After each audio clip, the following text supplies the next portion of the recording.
ദൈവനാമത്തിന് മഹത്വം ഉണ്ടാകട്ടെ. ഇന്നത്തെ പ്രഭാതത്തിലെ ചിന്തയ്ക്കായി ലഭിച്ചിരിക്കുന്ന വേദഭാഗം വിശുദ്ധ മത്തായി എഴുതിയ സുവിശേഷം 24 അധ്യായം 42 വാക്യം. മനുഷ്യപുത്രൻ്റെ വരവും അങ്ങനെ തന്നെയാകും. അന്ന് 2 പേർ വയലിൽ ഇരിക്കും, ഒരുത്തനെ കൈക്കൊള്ളും, മറ്റവനെ ഉപേക്ഷിക്കും. 2 പേർ ഒരു തിരികലിൽ പൊടിച്ചുകൊണ്ടിരിക്കും, ഒരുത്തിയെ കൈക്കൊള്ളും, മറ്റവളെ ഉപേക്ഷിക്കും. നിങ്ങളുടെ കർത്താവ് ഏത് ദിവസത്തിൽ വരുന്നു എന്ന് നിങ്ങൾ അറിയായകൊണ്ട് ഉണർന്നിരിപ്പിൻ. ഒരു ക്രിസ്തീയ വിശ്വാസി ഒരു ദിവസം ഒരു സുവിശേഷ പ്രസംഗം കേൾക്കാൻ പോയി. അന്ന് പ്രസംഗകൻ പ്രധാനമായി പറഞ്ഞത് കർത്താവിൻ്റെ രണ്ടാമത്തെ വരവിനെക്കുറിച്ചാണ്. അവനിൽ വിശ്വസിച്ച് അവൻ്റെ വരവിനു വേണ്ടി മാത്രം കാത്തിരിക്കുന്നവരെ മാത്രം കർത്താവ് സ്വീകരിക്കും എന്ന് വ്യക്തമായി പറഞ്ഞു. ആ വാക്കുകൾ കേൾവിക്കാരനായ വിശ്വാസിയെ വളരെയേറെ സ്പർശിച്ചു. പ്രസംഗം കഴിഞ്ഞ് തിരികെ പോകുന്ന വഴി വിശ്വാസിയായ ആ ധനവാൻ തൻ്റെ അവിശ്വാസിയായ ഡ്രൈവറോട് ഇങ്ങനെ പറഞ്ഞു: മിസ്റ്റർ ജോൺ, എൻ്റെ കർത്താവ് രണ്ടാമത് വരുമ്പോൾ ഞാൻ കൂടെ പോകും. പിന്നീട് എനിക്ക് എൻ്റെ കാർ ആവശ്യമില്ല. എൻ്റെ കാർ പിന്നീട് ജോണിനാണ്. നന്ദിയുണ്ട് സാർ, വളരെ നന്ദിയുണ്ട്, ജോൺ പറഞ്ഞു. വീണ്ടും ആ വിശ്വാസി പറഞ്ഞു: കർത്താവ് രണ്ടാമത് വരുമ്പോൾ ഞാൻ കൂടെ പോകും. എൻ്റെ വീടും വസ്തുക്കളും ഞാൻ ജോണിന് തരും. സന്തോഷം കൊണ്ട് നിറഞ്ഞ് ജോൺ പറഞ്ഞു: വളരെ നന്ദിയുണ്ട് സാർ, വളരെ നന്ദി. ഭവനത്തിലെത്തിയ ജോൺ വഴിയിലുണ്ടായ സംസാരത്തെക്കുറിച്ച് തൻ്റെ ഭാര്യയോട് പറഞ്ഞു. എന്നാൽ തികഞ്ഞ വിശ്വാസിയായ ആ സ്ത്രീ തൻ്റെ ഭർത്താവിനോട് പറഞ്ഞു: നിങ്ങൾ എന്തൊരു ഭോഷനാണ്! ഇതിലെന്താണ് സന്തോഷിക്കാനുള്ളത്?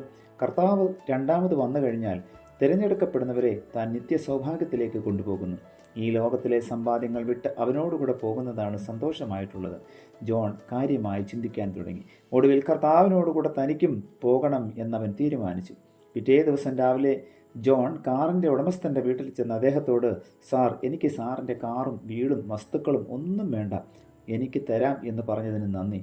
കർത്താവ് രണ്ടാമത് വരുമ്പോൾ ഞാനും എൻ്റെ ഭാര്യയും കൂടെ പോകുവാൻ തീരുമാനിച്ചു. ഈ ലോകത്തിൻ്റെ മോഹങ്ങളിൽ മുഴുകി കഴിയുമ്പോൾ കർത്താവിനോടുകൂടെ വസിക്കുന്ന കാര്യം സ്വാഭാവികമായി നാം വിസ്മരിക്കുന്നു. അപ്പോസ്തലനായ പൗലോസ് പറയുന്നു: എനിക്ക് ജീവിക്കുന്നത് ക്രിസ്തുവും മരിക്കുന്നത് ലാഭവുമാകുന്നു. വിട്ടുപിരിഞ്ഞ് ക്രിസ്തുവിനോട് കൂടെ ഇരിപ്പാൻ എനിക്ക് കാംക്ഷയുണ്ട്.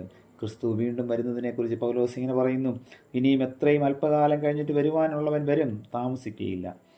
എങ്ങനെയാണ് അവൻ രണ്ടാമത് വരുന്നത് എന്നും നാം മനസ്സിലാക്കണം. കർത്താവ് താൻ ഗംഭീരനാദത്തോടും പ്രധാന ദൂതൻ്റെ ശബ്ദത്തോടും ദൈവത്തിൻ്റെ കാഹളത്തോടും കൂടെ സ്വർഗത്തിൽ നിന്ന് ഇറങ്ങി വരികയും ക്രിസ്തുവിൽ മരിച്ചവർ മുൻപ് ഉയർത്തെഴുന്നേൽക്കുകയും ചെയ്യും.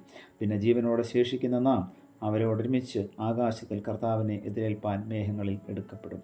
പ്രിയമുള്ളവരെ, കർത്താവിൻ്റെ വരവിന് വേണ്ടി ഒരുങ്ങുവാൻ തക്കവണ്ണം ഇന്നത്തെ പ്രഭാതത്തിലെ വചന കേൾവി നമ്മെ ഓരോരുത്തരെയും സഹായിക്കട്ടെ. പ്രാർത്ഥിക്കാം. പ്രിയ കർത്താവെ, ലഭിച്ച വചനത്തിനായി നന്ദിയോടെ സ്തോത്രം. നാളും നാഴികയും അറിയായകയാൽ ഞങ്ങൾ കർത്താവിൻ്റെ വരവിന് വേണ്ടി ഉണർന്നിരിക്കുവാൻ തക്കവണ്ണം ഞങ്ങളെ സഹായിക്കണമേ. ഒരുക്കമുള്ളവരായി കർത്താവെ, ഓരോ നിമിഷവും ഞങ്ങൾ കർത്താവിൻ്റെ വരവിന് വേണ്ടി നോക്കിപ്പാർക്കുവാൻ തക്കവണ്ണം ഈ നോമ്പിൻ്റെ നാളുകളിലും ഞങ്ങളെ അവിടുന്ന് സഹായിക്കണമേ. പുത്രൻ്റെ നാമത്തിൽ പ്രാർത്ഥന കേൾക്കണം പിതാവേ. ആമേൻ.